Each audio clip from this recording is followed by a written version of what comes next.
Welcome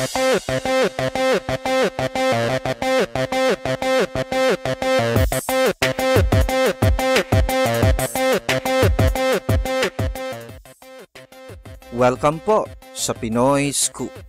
At ito ang balita ngayon.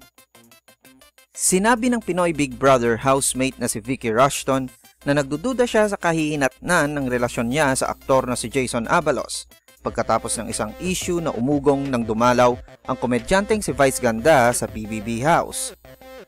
Bago nagpaalam ng PBB House si Vice, binigyan siya ni Big Brother ng choice para mamili sa mga natitirang housemates kung sino ang mabibigyan ng tsansang makapag-send ng text message sa kanilang mahal sa buhay. Dahil sa mga duda ni Vicky sa kanyang relasyon kay Jason, napili siya ni Vice para makontak niya si Jason.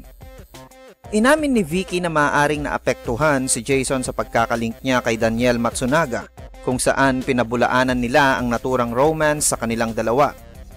Sa episode ng PBB noong Miyerkules, hirap si Vicky na tapusin ang kanyang message para kay Jason.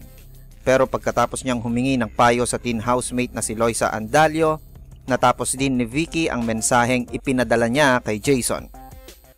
For more news, visit and subscribe to our YouTube channel at www.youtube.com/PinoyScoop.